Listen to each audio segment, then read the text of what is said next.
I am a big fan of trying things to see if they work, and that is exactly what you're about to watch. Me and Ollie Fletcher share very different views on a lot of things, but it is our differences which made the conversation interesting. So do enjoy the next hour or so of conversation. I thought we would be talking about farming, or perhaps picking apart some of the culture war elements of the farming protests that are going on at the moment, but we started out by discussing how support for Israel and Palestine maps onto Irish sectarian politics. So it's not all as agricultural as I like to keep things on my channel. But nevertheless, we figured it was quite an interesting conversation because we both come from a very similar place. We're both British farmers, and this farm was dairy until very recently, like Andrew's is now. Yet, most of our beliefs are apparently polar opposites, so we have decided to thrash all of that stuff out on a new YouTube channel. The idea we have had is to go through a list of questions, political questions that we undoubtedly will disagree on, and see if we can find agreement within the detail.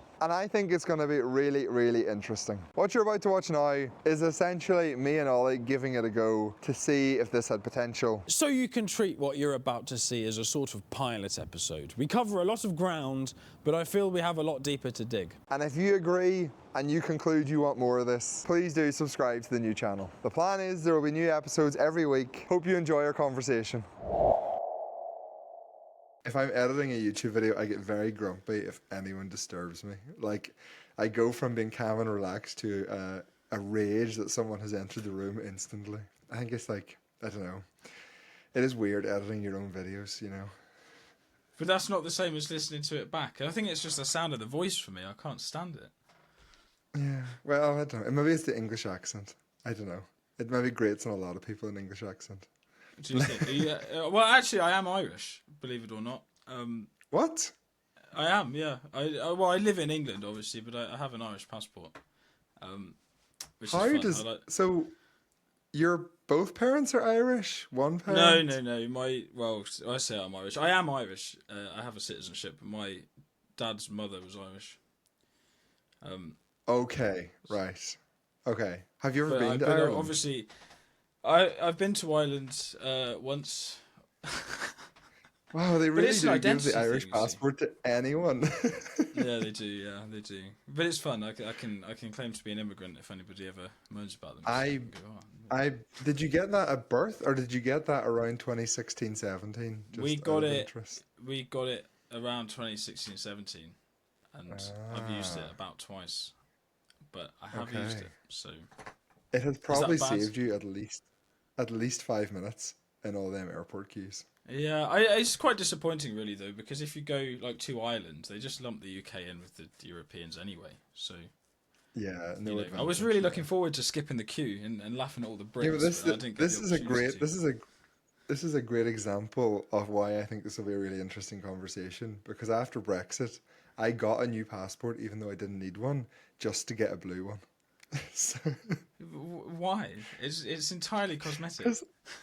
Yeah, I know, but I wanted it. That was a big draw. My wife still has her original EU passport, and she's shunned by the whole family. It's like, what are you doing? Look at you and your... So is this, I mean, I asked this, I feel this is a quite an ignorant question, but is that like a kind of unionist perspective then? You're displaying your Britishness?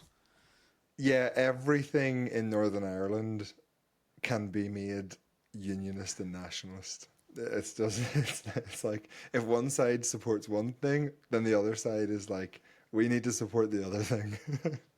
Oh, Northern Ireland's mental. There was, yesterday or 2 days ago, Belfast City Council held a vote to fly the Palestinian flag from the top of City Hall. And they put the flag up at 1 a.m.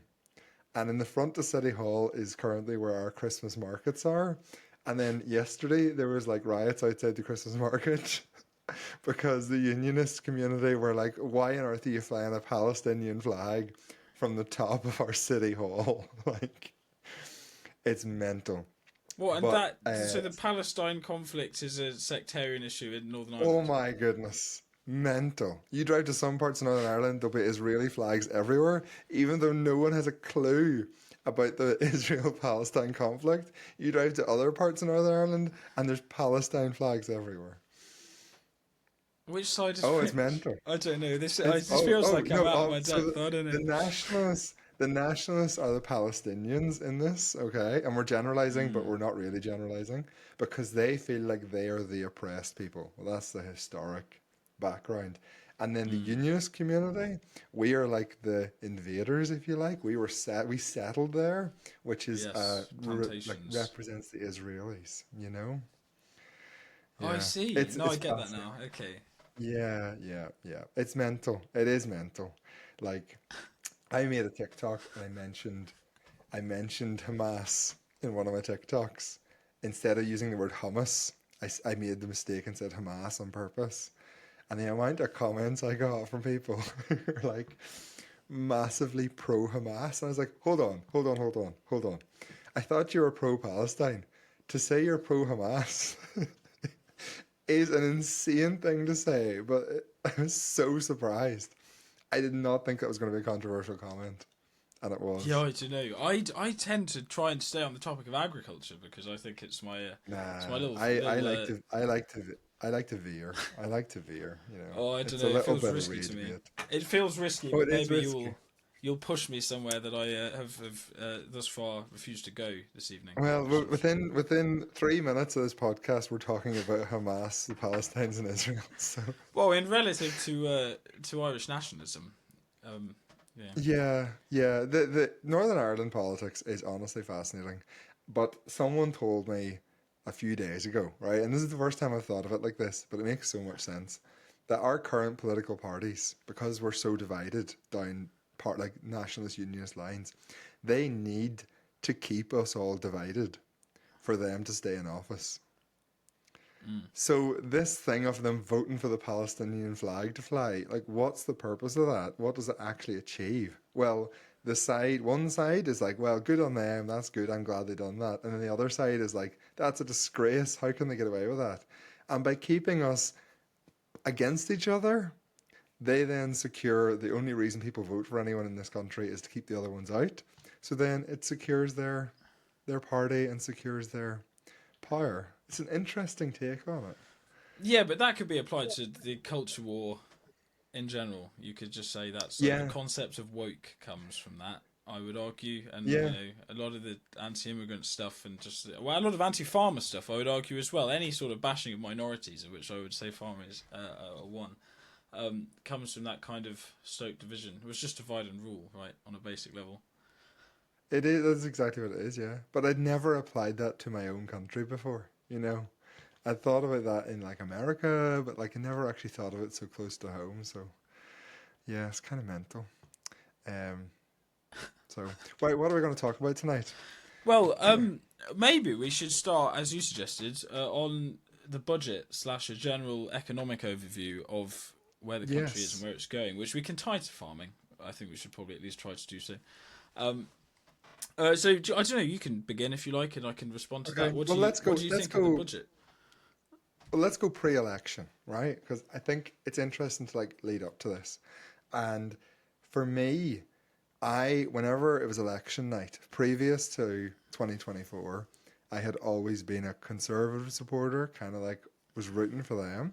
But in 2024, I was so fed up with the nonsense of the Conservative Party, the leadership change, the awful policies, that I was actually, deep down, I was half hoping the Conservatives would lose because I felt like they needed punished.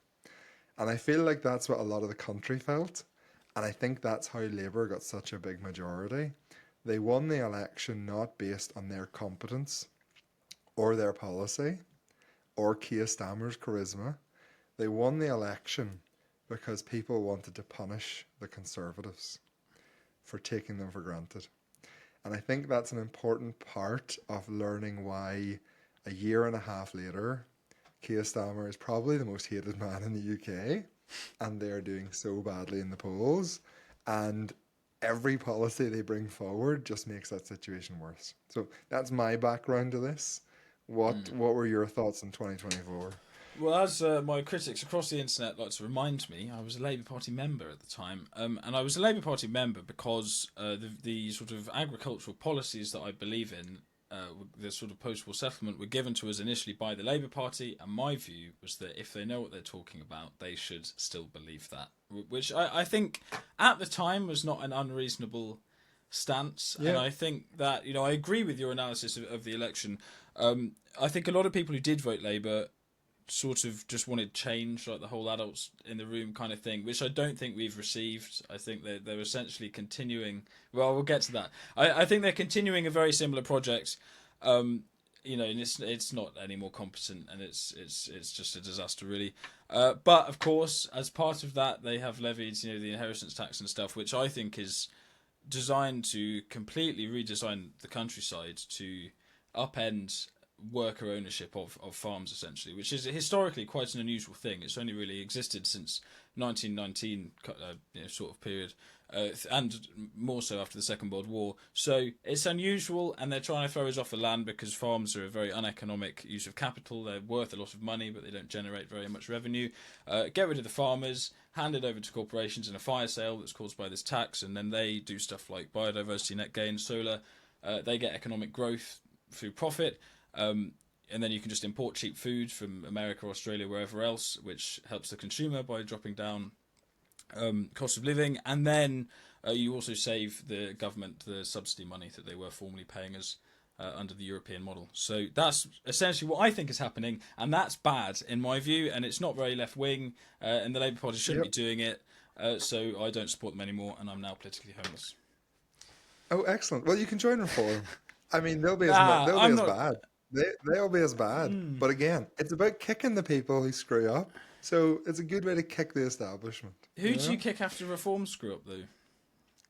Then I'll have a political party going, and it'll be a broader church, and it'll be competent people. So after that, we'll be fine. We'll So you're be going to fine come by from that you're point. going to come from a Reform position into a broad church. Can that be done? Yeah. It's gonna be, it's gonna be possible. I haven't figured out how, but it's gonna be possible. Okay. Yeah. Well, I Um, actually do think it is possible. I mean, there's so much to unpack in what was just said, but I have spent time in sort of radical left-wing circles this year, which is not to say that I necessarily agree with them. It's essentially because my friends invited me, and it's an excuse to go and get drunk. But I'm I was amazed you've made it out without changing gender or getting some nose It's piercings. So it's not good as hard as job. you think. They're actually not that bad, which is the point I'm going to I know. make. But if you go to like the World Transformed, which was the sort of Corbynite political festival kind of thing, like actually the problems that most of those people identify with society are very, very similar to what people who support reform identify, which is that they both, in both polarized opposite camps, really dislike sort of the failures of neoliberalism. They don't like that corporations sort of control everything and they're screwing ordinary people, and they both want to fix these things. And I think actually, in a lot of instances, the solutions are not that distant either. I mean, the Reform Manifesto, which I will concede for agriculture was the best. Well, they call it a contract, which maybe is The to contract. maybe to escape a headline that they lied in their manifesto. I don't know, but they say in it that they want to return to land-based basic payments, right? I could say that again. That was rubbish. But they No, say in it's their fine. manifesto that they want to go back to land-based subsidies, single farm Yep. payments, which ironically is the European model. But that form of agricultural funding was initially implemented by the Labour Party. Well, it was pushed for by figures within the Labour Party. We got deficiency payments after the war, but then was implemented by the European Union, thinking along similar lines. But these are socialist policies that Reform is now pushing. You see, so I think that Yeah. actually, I'm not sure you could come from Reform and get a broad church, but I do think that there is a lot more in common across the political spectrum than I most think people see. you could come from the center right. Don't take reform out of it. I think you could come from the center right and hoover up a lot of center left voters. And because they're not that far apart. Now, there is people on the further left side, like I've had many an argument with people, and I don't think it's possible to bring them in because you end up with like even small issues, like small things which I know like 90% of the people I know are really in favor of. They're just like get into a massive argument instantly. Whether that's immigration or the idea of national identity. It's just, you just end up in rabbit holes. But the idea of someone who's like center right probably is where you want to be, in my opinion. But you could get people who are slightly center left as well. But Well, this and is like it's just Rory about having Stewart. competence. Rory Yeah, I think Stewart. so. See, Rory Stewart's interesting because I listened to his. I read his autobiography, and it was really good, really good. And then I started listening to him on that podcast with Alistair Campbell, and within about 3 or 4 weeks, I was like, "How is that the same person who wrote that brilliant book and done all them amazing things? How is he? How is that the same person?" And I just can't listen to that podcast anymore. The two of them annoy me so much. And the biggest What issue for annoys you me, about them? it's the lack of any sort of ability to see it from the other side. And this is a huge issue for me with certain individuals in politics, and especially on the left, but the right is also guilty of this quite a lot of the time as well, is that they have no ability to put themselves in someone else's shoes. Like, I remember that it was a really, this is the only thing I remember, so I'm sure there's a better example, but I remember that Donald Trump, whenever he got elected, he cut the US aid budget and he slashed the whole program. Millions weren't spent, and I was massively in favor of that. Like, if there was one thing I'd want to do in this country, it's to stop throwing money around this clearly just on scams. And Rory Stewart went off on one about it and was complaining and complaining and complaining. And it was only like after that I found out that his wife was getting $1 million a year for her NGO from US aid. And like, but he'd never mentioned that. It's like, really? Like, Maybe, start the conversation. Start the conversation with the fact that your wife's ENGO has went bankrupt because she's not getting £1 million. And you know the funniest thing, and you can fact check this, okay? It was teaching Afghanis about modern art. right. I have to Is look it that up. not I don't know, insane? but I think that there is something to be said for soft power. Certainly, you know, if we have a When we presence were abroad that's positive, people like us more. when Which we then, were when we were actually a wealthy country and we were actually like a global power, couldn't agree more. We are no longer a wealthy country. We no longer have any influence globally. So I don't see why we would then be still trying to pretend like we matter. Like the amount of foreign investment China and the US pump into the world makes us look like just wasting our time.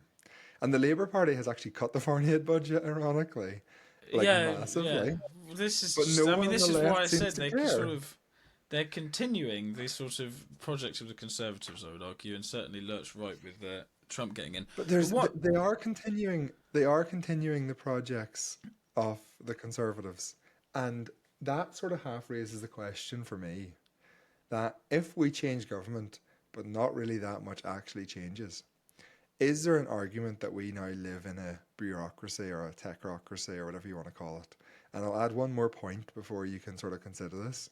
The amount of stuff that has happened here in Northern Ireland that has went against the political will of the people and the leadership and has been imposed on us by single judges is getting to the point of being insane. I'll give you two examples. Firstly, in Northern Ireland, no farms can replace any buildings. So we can't get planning permission even to replace a cowhouse, like an existing building with another building, because of a law, like a threat of being sued by the OEP. So that's what changed the law in Northern Ireland. And the second thing, which happened more recently, is that religious education in schools in Northern Ireland has now been deemed to be illegal because of one judge in England. But the vast, vast majority of the Northern Ireland population really wants that to continue. So, and all our political leaders say they want it to continue. So, are we actually in a democracy anymore, or are we just ran by civil servants? Do you know Maurice Glassman? I do not know. No, well, no. He's a Labour Party figure, but he has this thing about the rule of law. He leads the Blue Labour faction, which sort of mirrors a lot of what you were saying there. I personally I'm a fan of the rule of law. I think it's a good thing. We So, obviously it trumps do democracy. no, because you're supposed to have the legislature decide what the laws are. Like the judges are not the problem. The judges enforce the law that as it exists by, Yeah, but created by Parliament. And there are problems in politics, which I absolutely concede, and perhaps we could get onto that. But the law fundamentally is designed to protect people, and if there are issues, as you mentioned there, I think they can be fixed democratically, hopefully. I do think we need to change the culture of politics a little bit, but the danger is just doing away with it entirely, because then that opens the door to lots of other things. There is no saying, if we leave the ECHR, say, as some people push for, that we won't be attacked. Yeah, you see, no, I've got to push back on that, because yeah, the let's ECHR go. Yeah. protects. But the ECHR protects property rights, you see, and I find No, this so particularly. but this exactly illustrates my point. The ECHR is literally the example I was going to go to. Okay, so the issue is that a lot of these laws are put in place decades ago. So the ammonia one is legislation from like 2003. It's like an EU directive. Okay, and then it is the interpretation of a badly written law, which comes up in court and then is ruled on, which means that it has different implications than it was ever intended for. And the ECHR, and the reason why the UK has to accept the small boat people and accept asylum seekers when they come from France and can't deport anyone, the ECHR, it is not a law that was put in place and voted on by the Commission or by politics at any point. It is the interpretation of a statute in the law which says that you can't send someone back if their well-being is at risk. Or I can't remember the wording. Someone look it up afterwards on ChatGPT or something.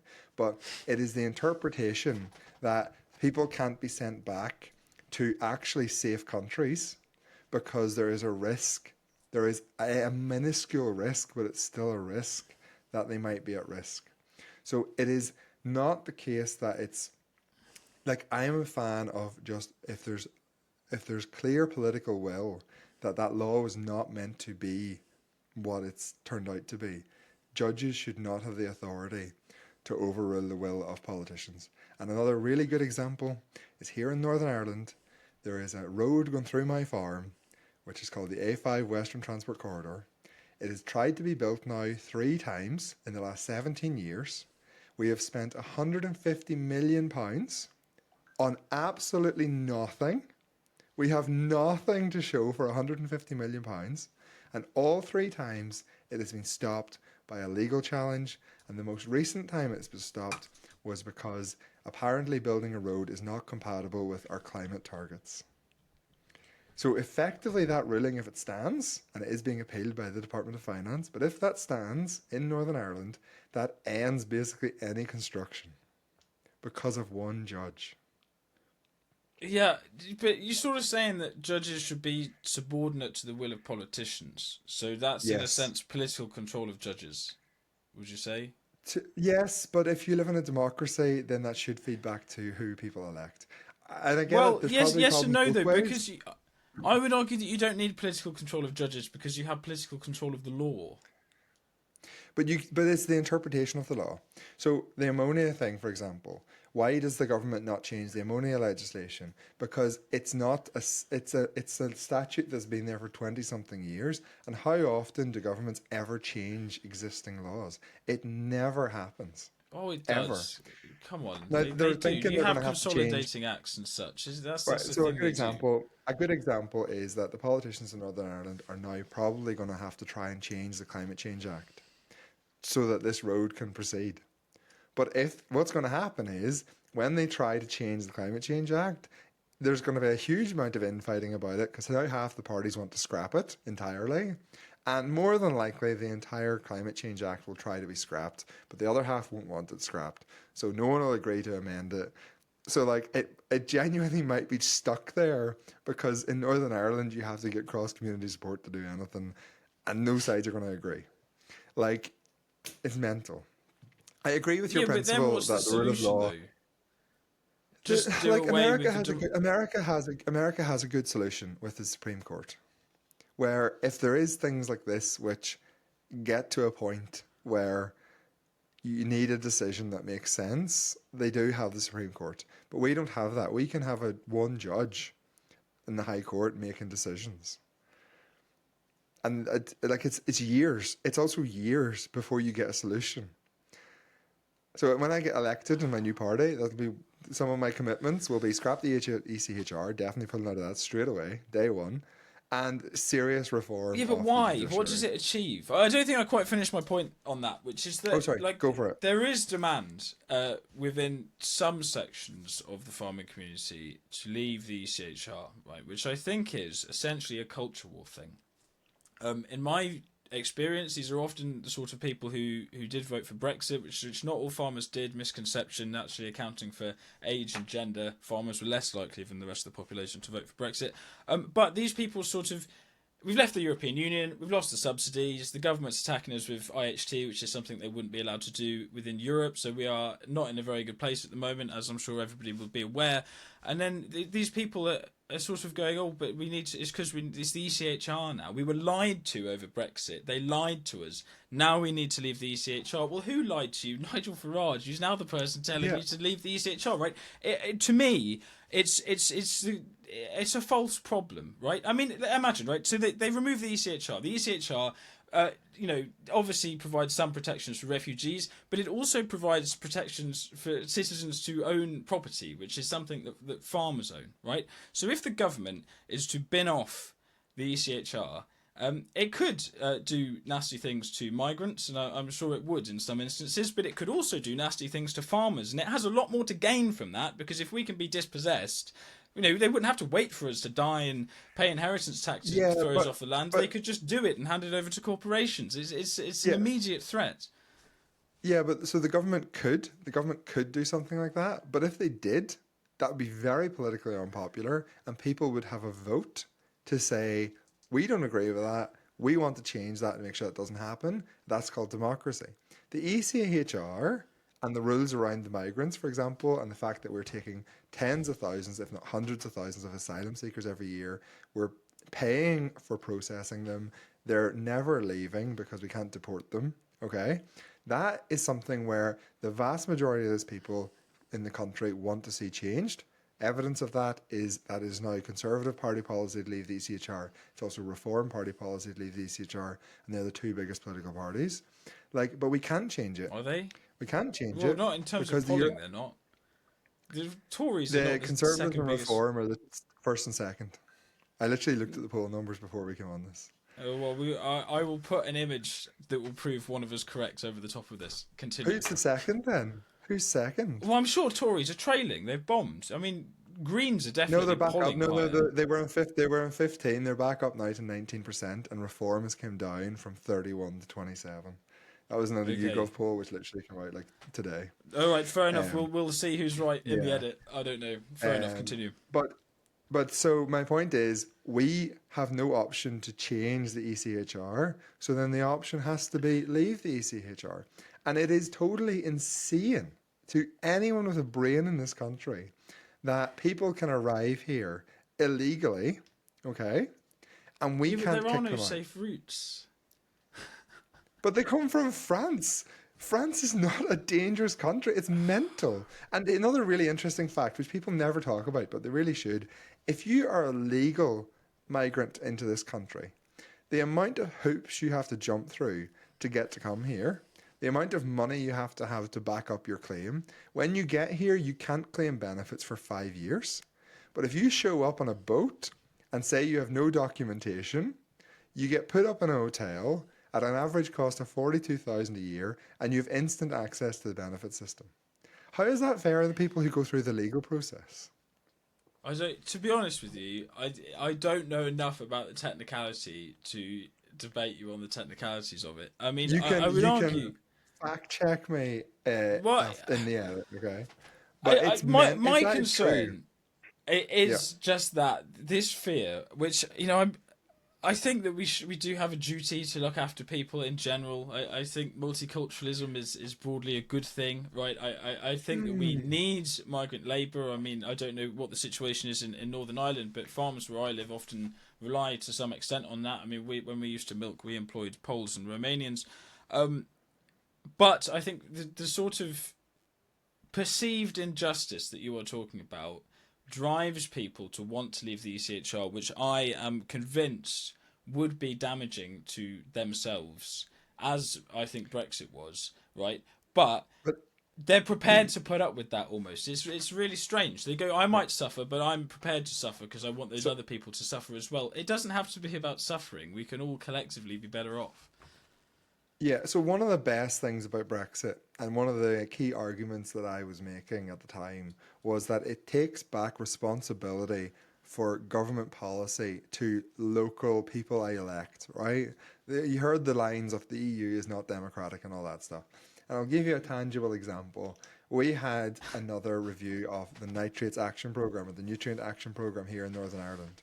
And historically, that was always done through the EU. If we ever had any complaints, our Department of Agriculture was just saying, we have to comply with this. It's an EU thing. We have to do it, right? So it gave our politicians an out to say, we don't have the authority, don't blame us. But this time, it was their responsibility. They had to deliver it, and they delivered absolutely shockingly bad policy. And all of the farmers revolted, said, this is absolutely disgraceful. This cannot be allowed to happen. It got really political. Other political parties jumped on the bandwagon to try and take it down. And we successfully defeated NAP, which was really, really damaging bad policy. And it's about bringing the ability to hold the people making the policies accountable. So all of the risks around like leaving the ECHR, right? I in no way, I'm not saying there is absolutely going to be negatives, okay? And some you may even have a valid argument that the negatives will outweigh the positives, okay? But no matter what, it brings the responsibility back to Westminster, where the people we elect are the ones who are making the decisions. Yeah, And it can weak never be a argument. good thing. It can never be a good thing to let people sitting in some courtroom in Brussels decide what happens in your country when you have no power to elect them. No, see, I mean, this is an argument that I hear quite a lot. I think there's a few problems with it. The most obvious is that we have already experienced that with Brexit. So, I mean, obviously, the European Union was democratic. You know, there is a European Parliament. We did elect people within that. And you could also make the argument that in some instances today, we're still subject to EU regulations for trade and various things, and we're not at the table. So we're at a disadvantage there. But you see, this idea that, oh, we don't need the people in Brussels to make decisions, we have Westminster, was the argument put forward in Brexit, and is the argument that's being put forward now, well, we don't need the ECHR, we have Westminster. It's not going very well for us at the minute, right? And I'm going to restrict to farming, but, you know, France cares about farming much more than we do, right? So the European Union has France as this sort of bulwark that's protecting the farmers and maintaining Yep. the common agricultural policy. And I'm not going to pretend that it's perfect. I'm not going to pretend that it's not slowly slipping the way that we are going. But we untethered ourselves from France and gave Westminster the ability to decide agricultural policy. But Westminster hasn't thought about agricultural policy really since about 1947. So they don't know what they're doing. They're all neoliberals. They want GDP growth. They think farmers are kind of scummy and a little bit conservative and should probably be erased entirely. And that's what they're doing. So yes, we have given Westminster the power. Yes, we elect those people. Do those people represent our best interests? Probably not. Was this a good decision? I don't think so. And I think we're at risk of repeating that with the ECHR. You know, Parliament will have slightly more influence than it has at the minute, perhaps. But, But you know, we've seen that can have some negative effects. But look at the damage the inheritance tax change has done to Labour. Like, look at where they are in the polls and how the sentiment is in the country for them. And look at the press that the farmer protest got even just last week at the budget. Like, I don't if know. No, if you want an example of exactly what I'm saying, where the Labour government are responsible for their mess, okay? And that is going to translate in the polls, and hopefully we get a better government out of it, and a government that cares more about farming. And it is a case of, especially whenever it is, you actually have a direct vote to change things. It is a large case of whoever makes the loudest noise makes sure that their sector isn't damaged, will get funding. And I think that's something that farmers can actually do now, whereas previously, like, that's why the French are successful, because the French farmers are very good at holding their politicians to account to protect their industry. No, I'm not convinced. I think the French have two advantages. The first is that the general population is quite partial to a good old protest, so they don't see it as necessarily unruly if farmers do it with tractors, but also they have more sympathy within the population and within politics for agriculture. So if the farmers lose their, get out their pram, then people are going to be more likely to listen. Whereas I don't think that's true here. And I know, obviously, I talk to people across the political spectrum, and I know that, for example, just recently when there was the budget day protest that was cancelled last minute by the Met and farmers turned up anyway, like a lot of people who were there were saying, this is an absolutely fantastic thing. It's been really, really good, right? But there is, I think, an element of confirmation bias, because the people who are very happy to see the farmers will go up and talk to the farmers, whereas the people who don't like farmers, and I can tell you from my experience at university in London, there are loads of people like that. They hate farmers. They think farmers are capitalists who destroy the planet, we abuse animals, all this sort of stuff. They're not going to go up to the farmers and say anything because they're probably scared of them, right? So they're going to come away being like, oh, everyone in London that I spoke to loved it. It was great, you see. And then they get the sort of idea that you've got, which is that, this is, a positive thing that we can affect change. But you have to see it from the other side. Campaigning is slightly more complicated than that. I am 100% convinced the vast majority of the UK population support farmers and support agriculture and do not want the industry to disappear. And especially in the left-wing London bubble, that is the most hardcore anti-farming group you could imagine. But once you get outside of that, in general, people are very, very supportive. And even through my videos, I really, really try and get past just farmers by doing other interesting stuff. And some of my videos definitely reach way past agriculture because I can see the people who are following me and they're definitely not farmers. And they are all supportive. And it is a left and right wing thing, right? My audience, I can tell you there's not many left wing people follow me, okay? But that's, again, but on the centre to centre right, the support for farming is massive. And the job of farming and what I do and what you do, and a big part of the benefit of what we do, is that it gives the public someone in their head to think that they're supporting and gives them a true sense of what agriculture actually is. And even the fact that the political parties now, the Conservatives and Reform, have sensible agricultural policies, have committed to overturning the inheritance tax thing, it does sort of show you there is the care for family farming out there. No, I don't. I think you're very optimistic. I think from a campaigning perspective, you have to play to the people that you haven't already convinced, and I think it's very, very important to make a progressive case for farming, which it should be. As I said earlier, these are socialist policies. Even the Reform Manifesto contains really a socialist policy for farming, and it was never about farmers. It was always about providing food for the population, so the population could be healthy. In the same political moment that we got the NHS, of course, right? So I think it can be done. You just have to sort of explain why, left-wing city people should want British agriculture. So I think that's very important. Yeah. Obviously, these aren't mutually exclusive positions. You can play to both crowds at once. The Conservatives do say that they will get rid of the inheritance tax, but the Conservatives started the political project that Labour have begun by getting rid of the European-style subsidies and replacing them with nature payments, which was never going to last. Let's be real, they're neoliberals. They don't believe in using taxpayers' money to pay for stuff that can't be monetised. It's just ridiculous. That's why I wanted them out. Yeah.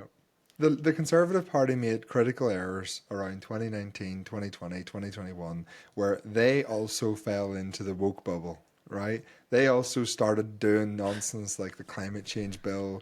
They started pandering to the left, trying to keep votes. But thankfully, for all of us, everyone then wised up after COVID and realised that the left was going to destroy Western democracy.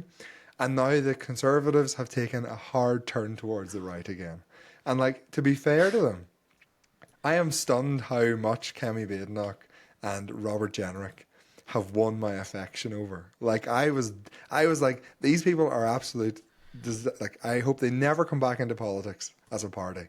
But now I kind of like them again, and I think that's actually starting to play out in the polls. I'm a big fan of Robert Jenrick. he's just well, I'm not. Do you know who I'm a big fan of? And this will really trigger you, right? Let's Go. say a real controversial statement, and this is genuine. I'm not just You've saying just this to said try that and the left annoy were people. trying to destroy Western democracy, and now you're They are, changing yes. it. No, We're they going to are. come back to We that. can We're go going. with that. We can No, go no, with no, no. that. We can go with Say that what you're going to first. say. Right, Say okay. what you're So going to say. here's I am actually, and this is going to discredit me. I get that. I am actually a Okay. massive Liz Truss fan. Have been for a long time, and I genuinely Yeah. believe that she was kicked out of government by civil servants and the media. Yeah, okay, actually, this is something I wanted to talk to you about because I knew that, Yeah. right? And I understand that you are drawn to reforms agricultural policy, which, as I've said about 3 times now, is essentially socialist, right? But I spoke surely at one there of their is. conferences Did you? I see. about You agriculture. Yeah. died in the war, Yeah. right? But surely there is a contradiction there because Liz Truss's whole thing is about small state, free markets, right? But then you're drawn to reforms policy where they're saying, well, actually, we'll use the taxpayer to support farmers. And those two things are diametrically opposed, surely. I have been advocating for years to get rid of subsidies. I do not think they're needed. They are not farmers' money. They are to keep food prices low. And the simple Yes. reality is, if they were gone, and there was a removal of some of the burden of government on farms, okay? So you're talking about the amount we pay for energy, which is 60% due to government policy. Like there has to be some way to make us competitive as well as just removing the money. But the idea I would have is that if we got a government to reduce the size of the state, reduce regulatory burden on farms, reduce our energy price, drill baby drill, okay? I would not need the subsidies to remain competitive. That would be my ideal world. Yeah. Okay. So you are correct in that the subsidies are designed to make food cheap. I, as a lefty, think that's a good thing. I agree with Uh, you. I agree with you. yeah. Well, I believe in that, yeah, but I mean, we both come from. I'm from a dairy farming background, and you are a dairy farmer. But there is almost an inherent market failure within the structure of the dairy industry, in that you have a monopoly of buying. So without regulation, which is not to say necessarily taxes and subsidies, but without regulation of the market, the domestic producers can just be crushed into the ground by the supermarkets, who then import from abroad and rinse and repeat. Yeah. Right. So So here, so this. you're spot on. Okay. There is so much power with the retailers. Another one of reform's policies is to address the retailer monopoly. Happy days. But assume that doesn't happen because we're all going to be disappointed by a reform government. Um, the retailers have so much power, and it means that we basically have to compete at world market prices. At the minute, my milk price is heading very quickly for 25p, and the commodity prices which my basket of products is based on is exactly now the same as the world market. Okay? So it is a world market. And farmers can survive on world market prices because we're good at what we do in this country, provided that the game is not rigged against us by our government. But it is rigged against us by our government. I was at a debate last night and I said this, and one of the ENGO left wing people challenged me on that and said, how is the government making it more expensive for you to farm? Okay. And I was able to go back at him and say, we pay the most expensive industrial energy price in Europe, and it's like top 3 in the world. Okay. That is actually costing me about £15,000 a year. They have brought in a carbon tax on fertilizer, which is adding 60 to 80 pounds a ton. And even though most of the fertilizer is made in Europe, and it's the fertilizer industry just gouging us for money. They're bringing in a carbon tax on soya, even though a tiny fraction of it actually comes from Brazil, but it's adding to the cost of the entire supply chain for soya several times what it should be because of bureaucracy. So government policies are already making my business uncompetitive. I'm heading into a downturn where I have to compete at world market prices, and that is a huge issue. It's going Right. to cost me several times more than my single farm payment. Okay. So you're drawn to, say, the reform agricultural policy versus the sort of unspoken inheritance tax neoliberalism of Labour's policy, not necessarily by the offer of European-style subsidies, but because you think there'll be less regulation. Yes. And I would argue that the vast majority of farmers would be on the same page with that. And I've said that in meetings before, and it's visually and audibly, I've gained a lot of support for that. Yeah, well, it's a tricky one. You get a lot of the time. I find within the farming community, people sort of saying, food is too cheap. We're not paid for its true value. And if that was the case, we'd be fine. Yeah, but But the then you have problem to with square that with the rest of the population who, in many cases, are suffering food poverty. So yes, you I have don't to really be buy it. realistic. You have to be realistic. You know, if you say, well, we want people to pay more for food, like that's not necessarily going to happen because you always have the option of people importing food, and that's never Yeah. going to disappear. But if you come at it from the point of view where we want to remain competitive on the world market, and what we need to do that is to make sure that the government is putting in place policies which mean we can be competitive. That is something which is achievable, and it's a tangible thing which the government can do, and it actually doesn't cost them any money because it's about removing layers of bureaucracy. Yeah, I Like think what would the probably energy stuff, the energy stuff in this country is just mind-boggling. Like the worst thing is it's coming from the left, okay? So it is left-wing politics to push the carbon narrative, which has led to our energy prices skyrocketing. It is the left-wing narrative which has led to food price inflation. As the government has its own watchdog admits that it's the carbon policies have pushed up food prices so much. But yet they claim to care about the poor and needy. Like you're taking money off the poor and needy and giving it to companies like EDF, who are making billions of pounds a year now by pushing nonsense like wind turbines. Every day, a wind turbine generates £7,000 of income. And in Northern Ireland last year, 27% of all wind energy generated was paid for and not used.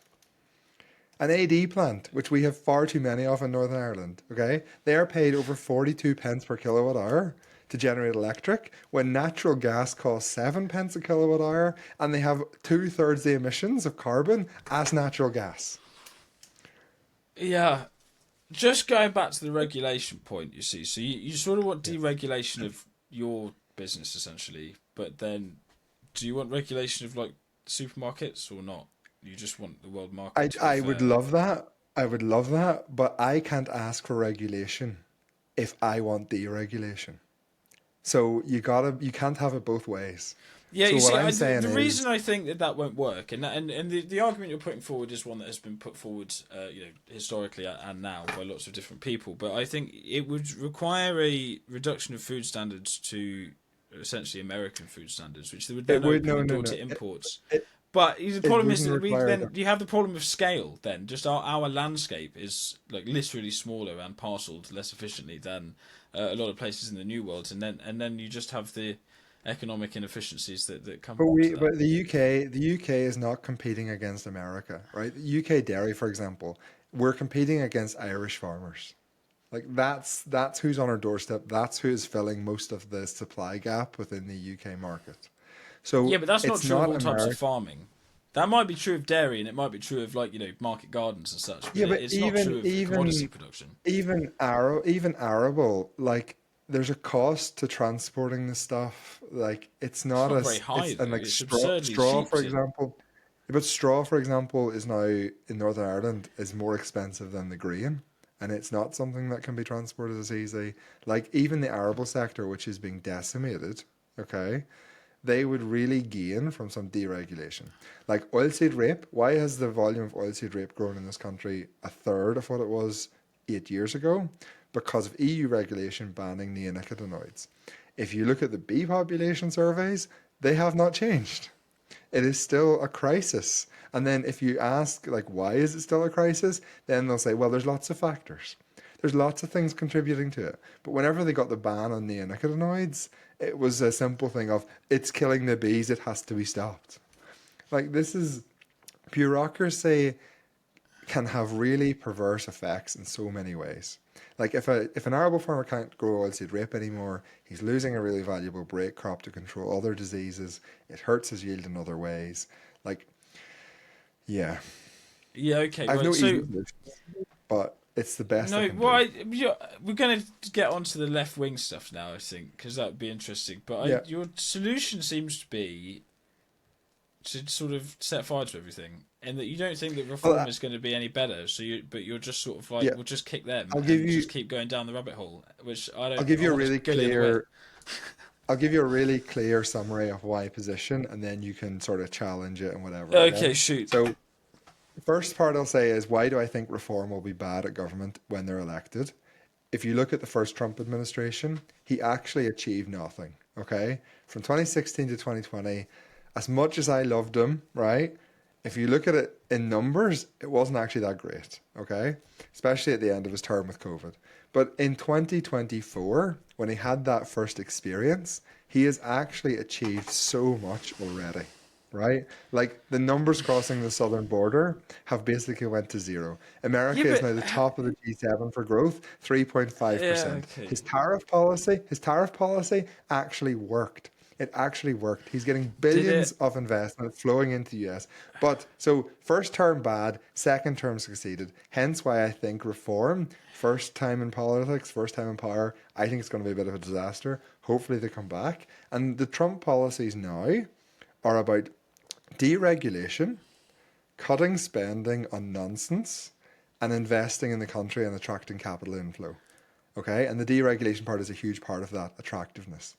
And that is exactly what I want to see happen in the UK. Drill, baby, drill. Very Yeah, important part as well. I Keep mean, your energy. coming from a dairy farming background, my entire childhood was spent being absolutely screwed by massive corporations. And Yep. if you say deregulation, it's like, well, we were in the EU, we were very well regulated and getting screwed anyway. Like, I dread to think what they would So do. how put that into a practical real life example? So how am I going to be worse off with deregulation in terms of companies trying to screw me? Because the retailer price for milk and cheese has went up 3%, whereas my milk price is now down 40%. Yeah, okay. So no, no. Well, I'm gonna slightly avoid the question and give you a historical example, which is this sort of ideology that has, I think, both given us the result we're in now, the situation we're in now, and is what's being offered by Reform, although they're offering a much more intense version, is essentially Thatcherism. They're winding down the state-supported social democratic social institutions, all that sort of stuff. And then we're in this situation now where it's not really working that well. Arguably hasn't really worked since about 2008. And one solution to this is put forward by Reform is to do more of it, right? You could argue that as you are doing. But one of the things Thatcher did was got rid of the Milk Marketing Board.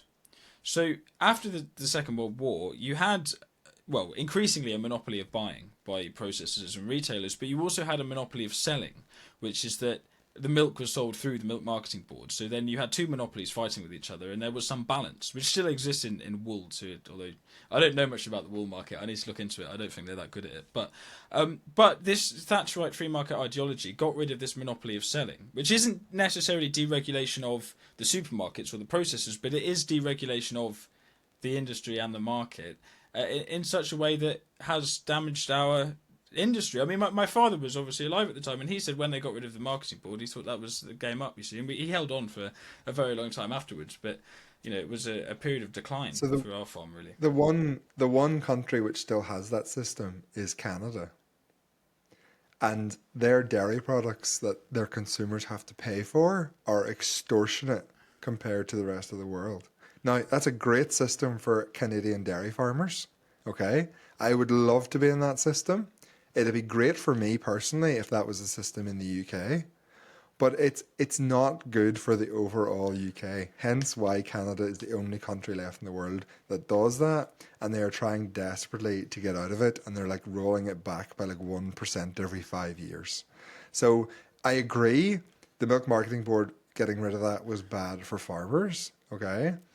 But you have to also consider the greater good of everything No, I else do. as well. Yes, yeah. Well, this is actually, I think quite an important point to get across to the public, which is that, I mean, in our example, you see, we were milking 110 cows sort of thing, and we were producing a lot of very high quality, extremely cheap food because we had to, because that's what we were being paid for it.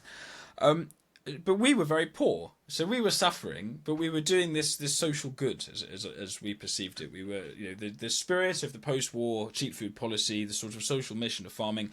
We were doing that, and we were the public were getting the utility of that, but we were suffering. And it's this weird, like, sort of a sadistic attitude, I think, within agriculture, where it's like we have this duty to farm well, we're not getting paid for it, but it's our duty to do it anyway, right? Which is, I guess, sort of what you're articulating.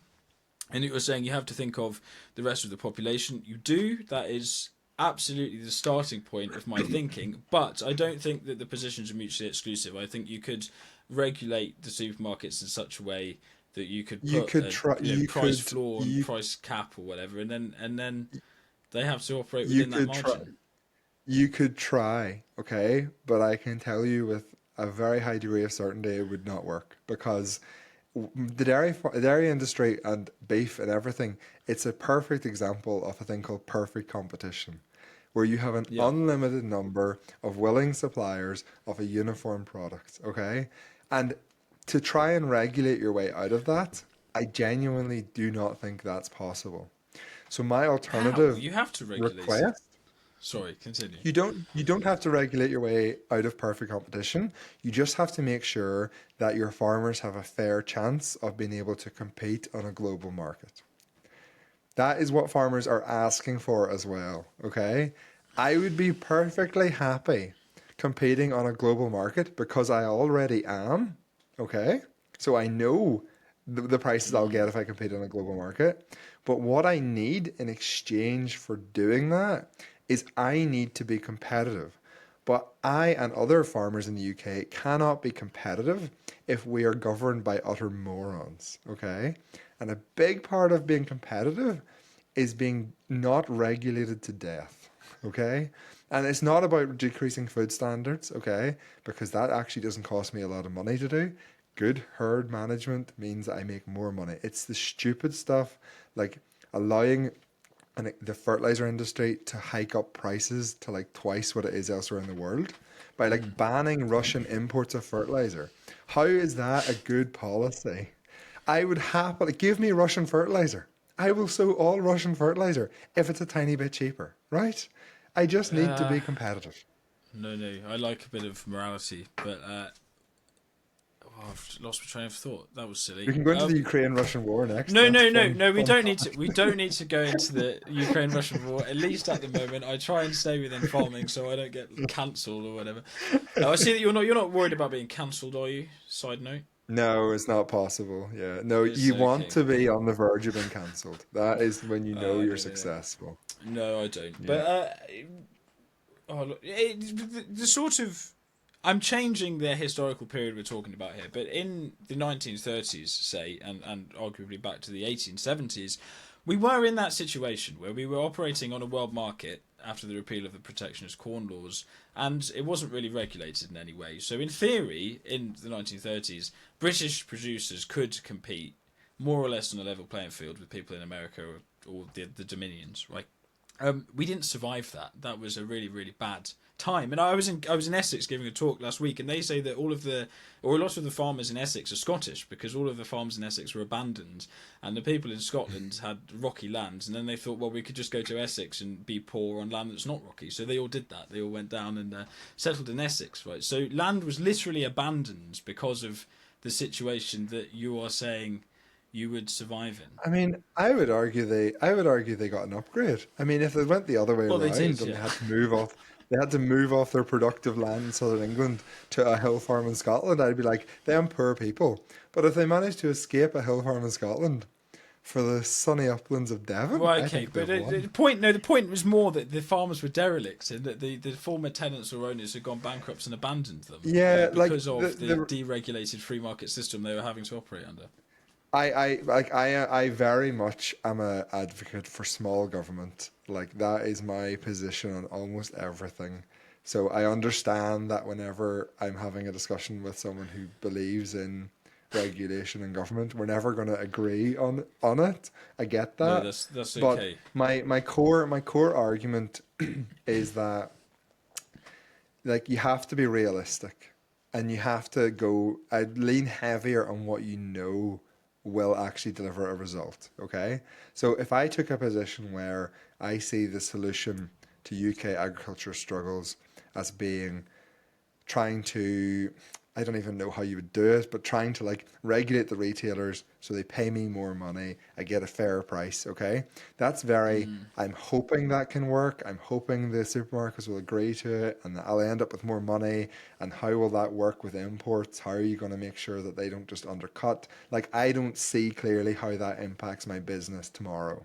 But when it comes to deregulation, when it comes to getting rid of some insane stuff, which has actually happened in the last 2 years, I can see a direct path to how that makes my life better and makes my business more money. Yeah, but I could just argue the inverse of that, which is that we know from history that if you have a free market system, we get absolutely screwed by imports.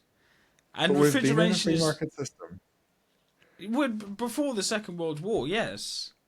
But even And now, there's no tariffs on stuff coming from Ireland. Like, we are in a free market. We've done trade deals with New Zealand and Australia. yeah, but they're incremental. They haven't bitten yet. At the moment, the But beef prices are very good. they haven't once filled their quotas. So Ah, essentially, yes. I it's if don't they know. We wanted to might we import might be more, saved if China buys it all instead. But even so, I don't know, I but don't. China's gonna produce. I get it. I understand where you're coming from and what you're suggesting might work well, but I'm like, you got to go for the simple stuff that's clear. Like, take off the carbon border adjustment mechanism on my fertilizer. I will instantly get cheaper fertilizer. Let me buy Russian fertilizer. I will get cheaper fertilizer. Stop the green nonsense on my energy bills. I will get cheaper energy. Do you know what I mean? It's like a direct Well, path I to making my yeah, but business better. I still feel that you could just argue the inverse, and that the stuff that I would put forward is either in spirit or just Okay, literally what was done give after me the a Second World War.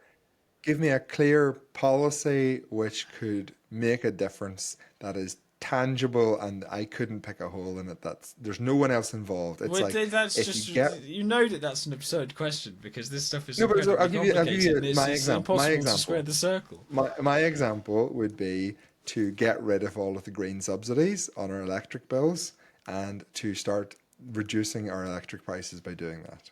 That is a direct one policy, okay, because 60% of our electric bills are going on carbon stuff. One policy change that will directly result in lower energy prices. And no one can Well, stop that. If that's a you decision, that's a political decision. the other thing I would do actually is I would change the government's climate metric to GWP star, which would make everyone stop moaning at dairy production. You seem very Oh, also, skeptical about now that climate we're on stuff, but GWP's climate stuff, yeah, no wrong. Let's chat about that a bit because I seen that, and maybe I'm wrong in this. Are you a fan of methane inhibitors? yeah, I'm going out on a Okay, limb. interesting. Right. So I'll give a bit of background on this. Like, I had actually a meeting last week with some climate scientists Yeah. about methane inhibitors. Okay, so what I'm going to tell you is true, right? So methane inhibitors are the only example of a carbon mitigation measure which has a limited time benefit. So you'll get like a reduction in stages for 12 years. But after the 12 years, there is no further climate benefit. There is no further reduction in warming. You're just then at a new baseline. But you have to pay for that product forevermore. And it is the only Well, example of that. it sort of depends. I think a lot of the hesitancy about products like Bovaer in the farming community derive fundamentally from the fact that it seems like an additional cost, which is essentially the point you're making there. Yes. Farmers are already very hard up. I don't think they should be levied with another additional cost. What I do think is that the government have completely, well, not the government, everyone collectively is sort of misunderstanding the nature of the climate crisis. And in my view, it's absolutely about emissions before it's about stuff like nature. And I think the reason people are obsessed with stuff like nature is because of movements like the organic movement that sort of established this idea of what environmentalism should be. And then when the climate crisis emerges in sort of the 1990s, people go, oh, well, we have to be environmentalists now. Let's all fall in with the organicist rhetoric, which is just absolutely the wrong thing to do. Essentially, nature-friendly farming is often, we're exploring this on the channel, inefficient and therefore worse for emissions. So in my view, wrong way. If you save all the bees, don't fix climate change, the bees are all going to die, right?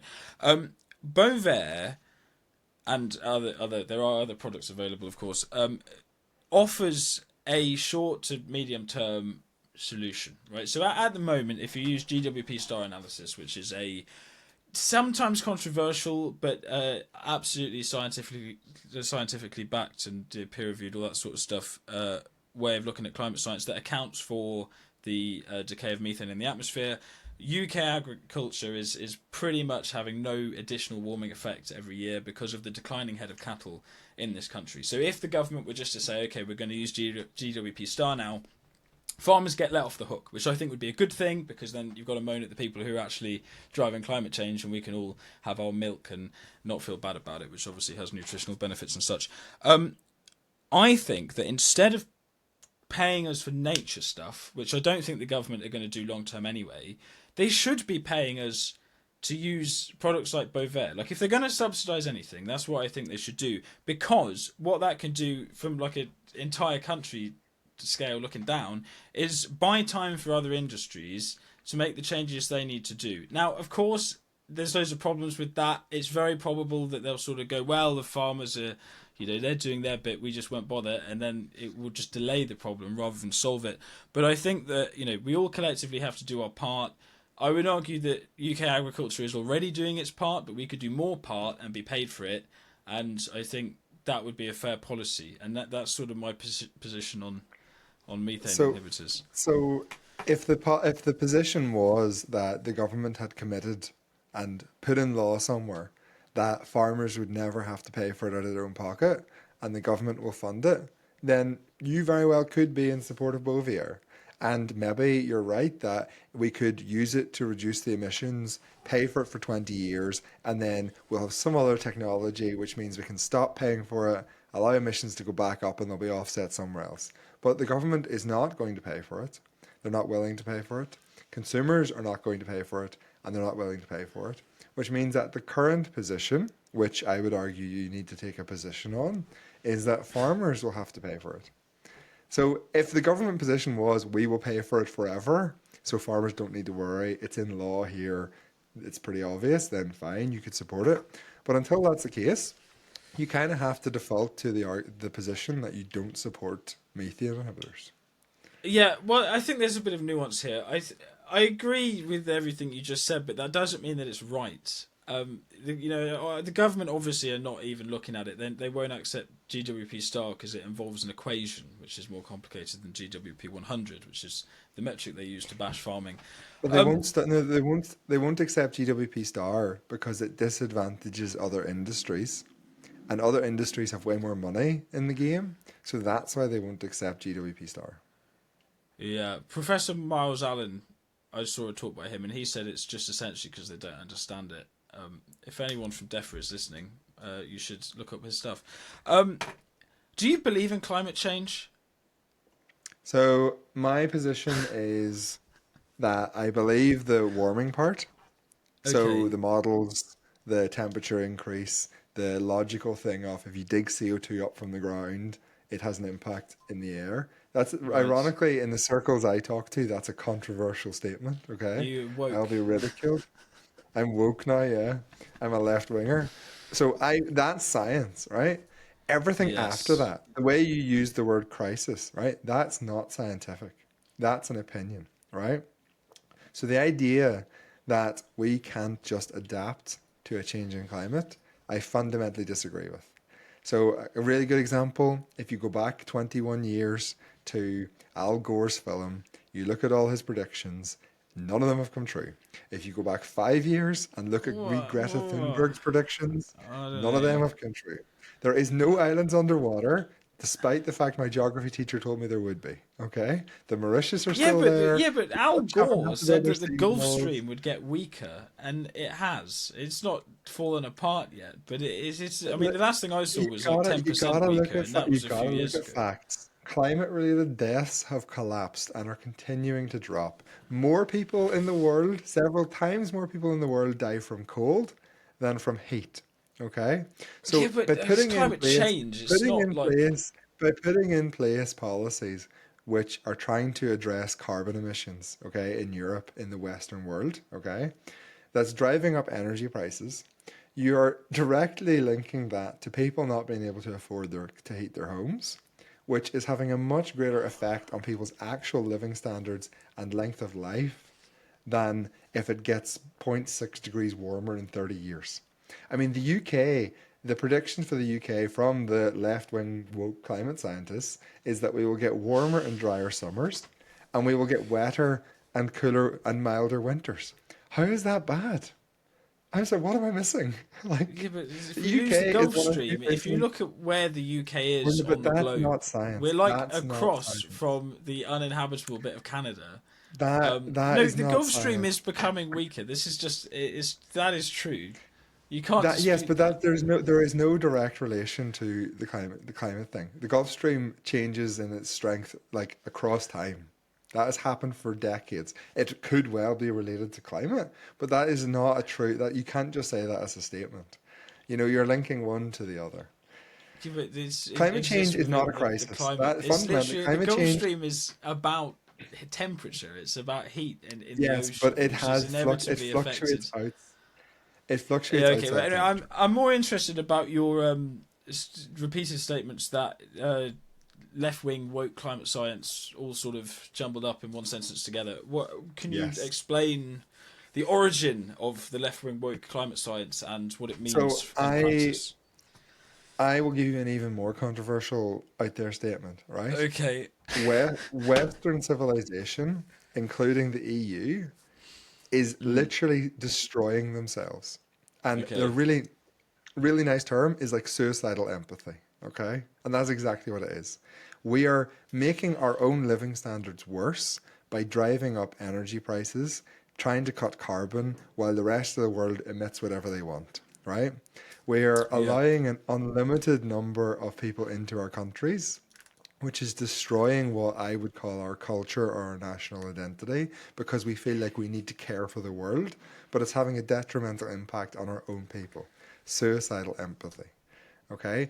By the UK still having a large foreign aid budget and giving money to other countries to give to Ethiopian farmers, for example, whilst at the same time our own farms are going out of business at an ever increasing rate.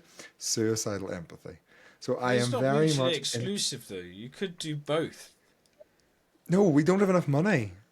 Our country is literally bankrupt. We need to make actually tough decisions, but we I don't. don't No know. one wants to make tough I decisions. don't. Well, just on that point, I don't think that's true. In the sense that we were absolutely bankrupt after the Second World War, and then we built the entire social democratic We now state. have a So higher tax burden. We now have a higher tax burden after Rachel Reeves' budget than we did at the end of the Second World War. So if we were yeah, okay. broken Sorry, bankrupt at the end of the Second World War and we had to increase the tax burden to 36%, and we're now sitting at a tax burden of 38%, and we are still running at a hundred and something billion pound deficit, we are by definition completely broke if we were broke at the end of the Second World War. And we were. We lost the yeah, empire okay, after the Second but World War. the Americans took it from us. But I sort of derailed you. So how No, is that sorry. happening through this suicidal empathy idea? Yeah. Western civilization and Western democracy, you said earlier, is going to end or destroy itself. Yes.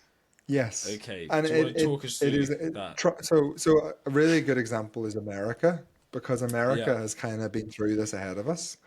And under Biden, America, in my opinion, was not doing well, right? And there's a few metrics you can point to. A really nice one for me, which sort of picks up on the whole national identity sort of thing, nationalism, if you want to call it that, is that the US military was really struggling with its recruitment numbers under Biden because no one wanted to fight in the American military anymore. But now Yeah. that they've got a sense of national identity back, a bit of pride in their country, the US recruitment numbers are like through the roof. Growth under Trump and investment has also like massively upticked again because of sensible policy and deregulation, which is opposed to this left wing ideology kind of stuff. And the final example I'll give you is on immigration. It was said that it can't be stopped, it's not possible, but it is possible. It just takes political will.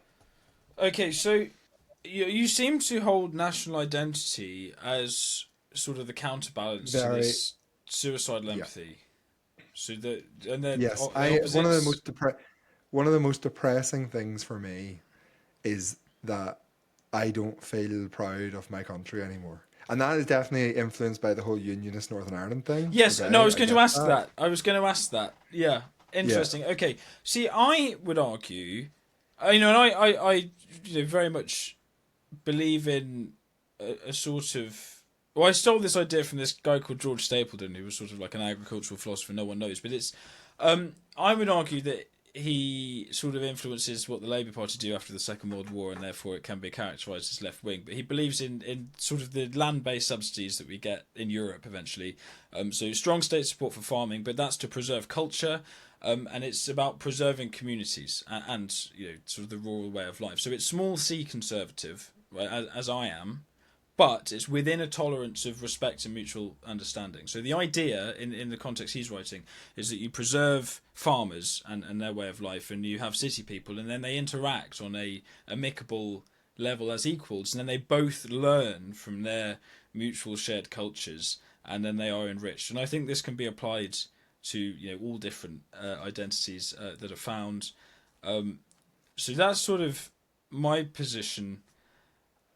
What I struggle to follow is that that sort of attitude was the attitude of the post-war government and the post-war consensus, which is sort of one nation Tory, which shares that view, and also the Socialist Labour Party. Mining communities, for example, were preserved in that model, but then deregulation destroyed them. Thatcherism destroyed these communities, which then just dislocates people from having a place in their own country. And within a community, and then you lose that through deregulation. So the point I'm making is that I think this sort of neoliberal small state deregulate idea actually destroys national identity by attacking people and destroying communities where they exist rather than preserving them. No, you're 100% right on the mining stuff. Like, I can't get my head around that decision either. I don't understand how that wasn't seen as a huge issue. Like, even not having a national rail network anymore, I think was a huge mistake.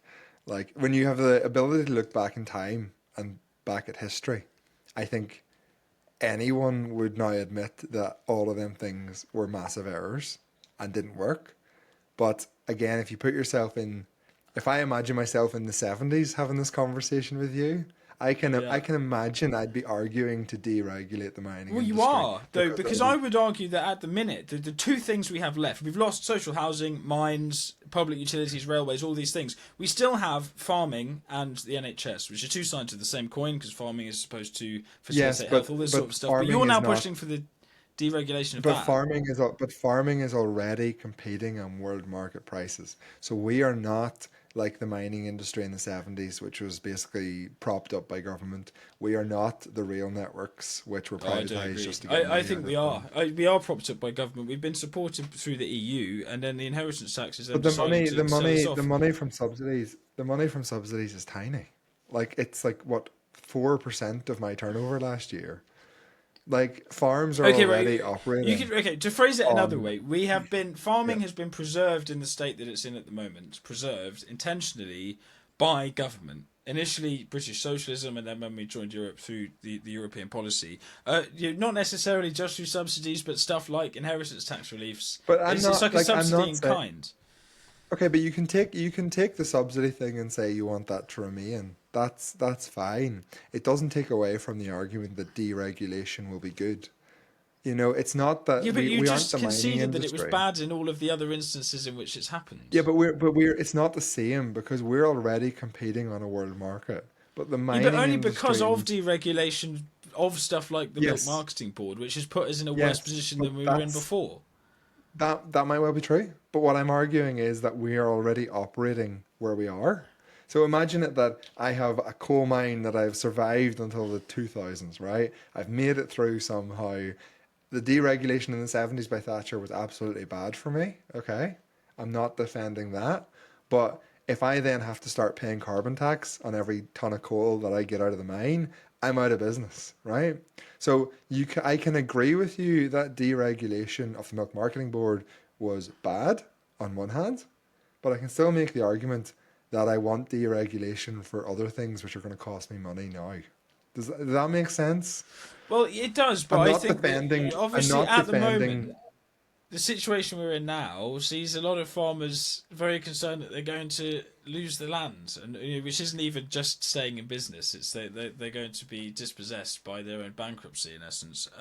Which is to That is say going to that the that situation. is going to happen Yeah, at a exactly. But as such to say, shockingly. like, oh, this has already happened. This is just the situation we're in. We But can deal so with it. so A lot of people in can't.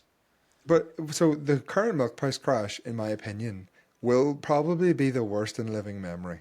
Okay, Yeah. like I mean, it is genuinely terrifying how bad it's going to be. Okay, and you're going to see an awful lot of farms. And this is not just my opinion. I've chatted to a lot of people who I would say know quite a lot about this, and they have the same opinion. There is going to be a lot of farms forced out of business because of this. But the reason why they're going to be forced out of business is because we are not on a level, fair playing field with everyone else in the world. It costs us significantly more to produce the product, and it is not because we're smaller farms, it's because of the bureaucracy of government. So deregulation is not regulation, sorry, is not propping up our industry. Regulation is suffocating our industry.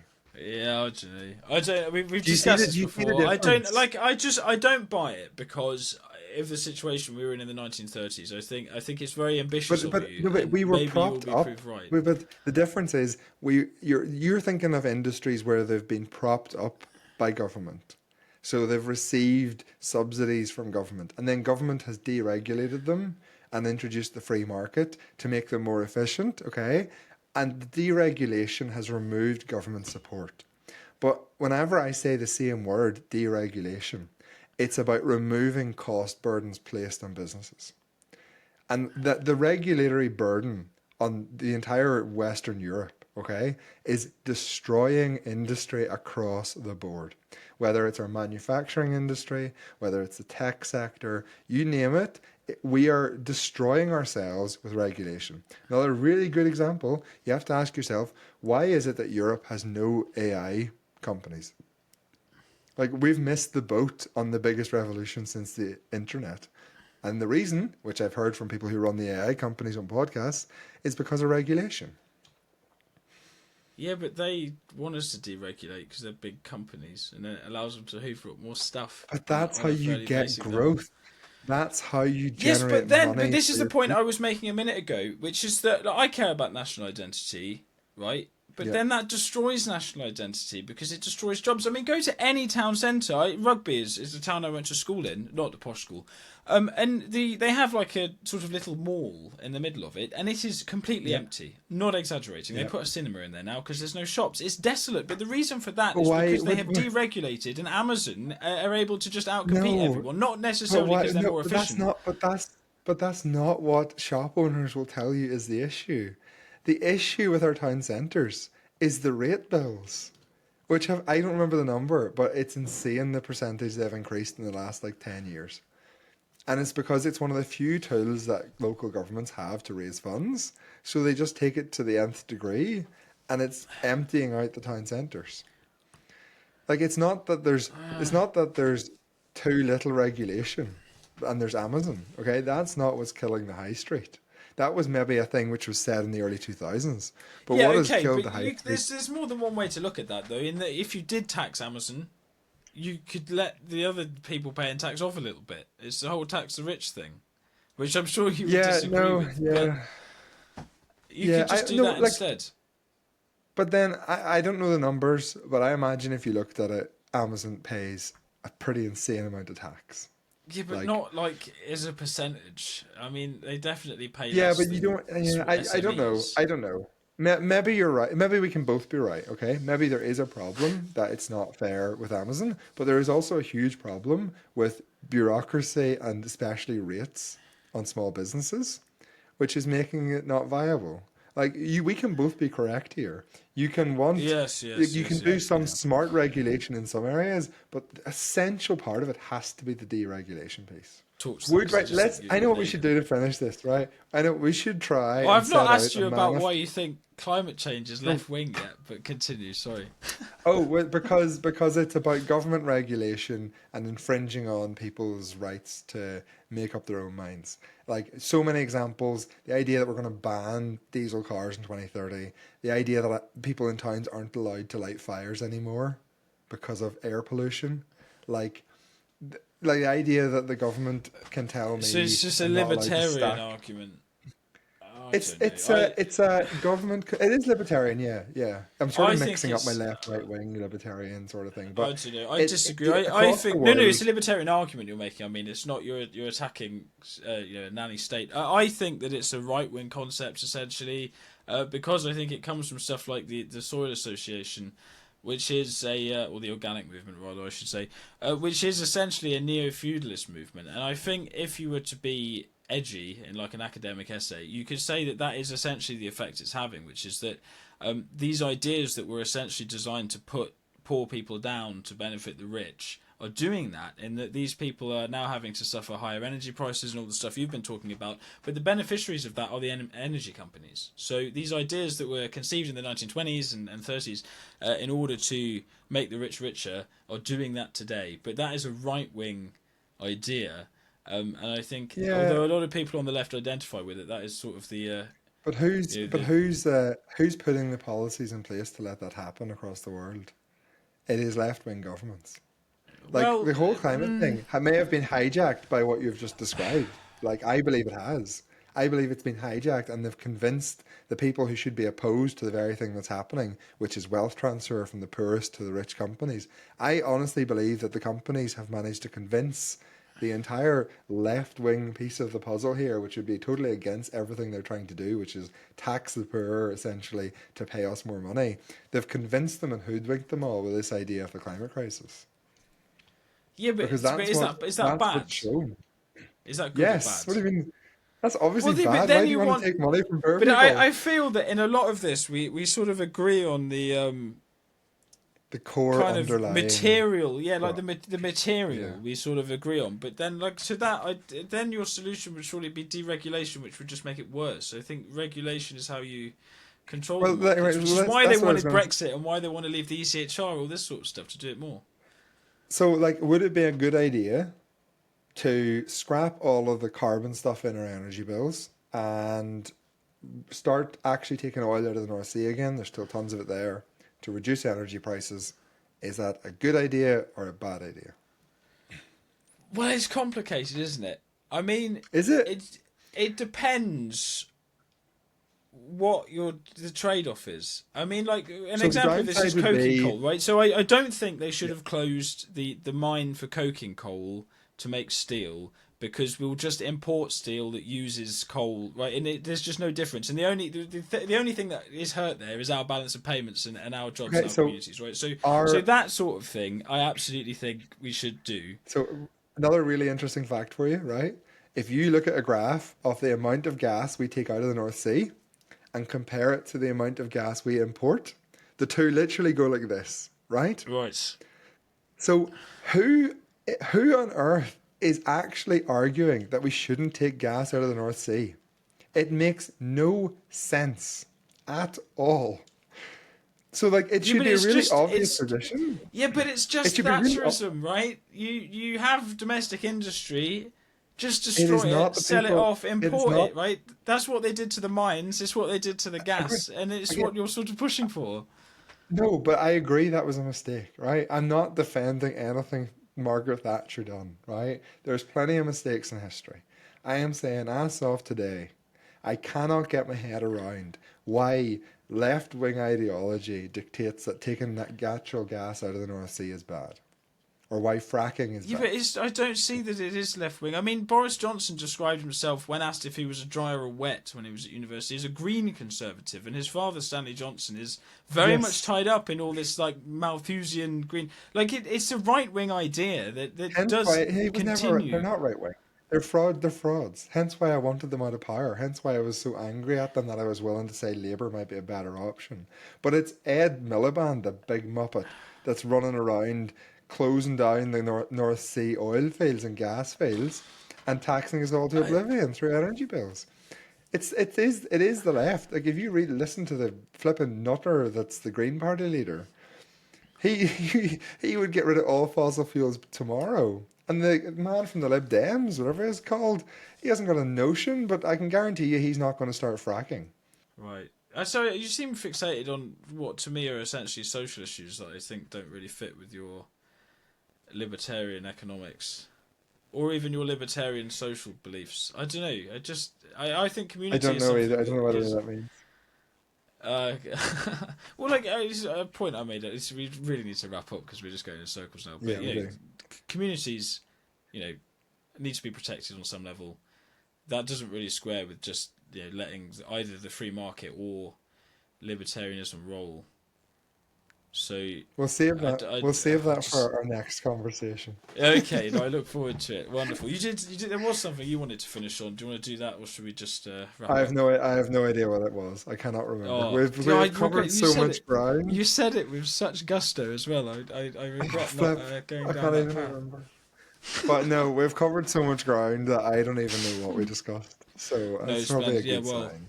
wine drain. I've lost my abilities to speak. Yeah, very interesting. No, it was Thank you for. it was a the very discussion. interesting conversation. Yeah, I and I will, really genuinely do like to try and understand where other people come from because very often it makes no sense to me, and it still makes no sense to me.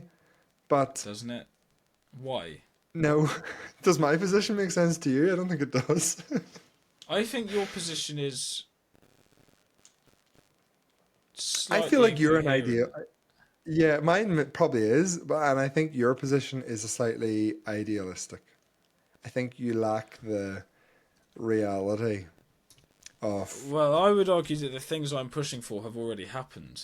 So it's not hypothetical. I'm not like some Marxist who's saying that there's going to be a utopia. I'm saying that we should have a social democratic state, which is what we had after the war. Interesting. I don't know what half them words mean, but anyway, I'll do some googling later. The Oh, lovely yeah, chat. we'll come back. It's like a Joe Rogan length podcast. No, it's Uh, fine. I'll but yeah. cut it down. We went in a circle a few times. Yeah, no, I very much enjoyed it, so thank you very much. No, thank you. Look forward to the next one.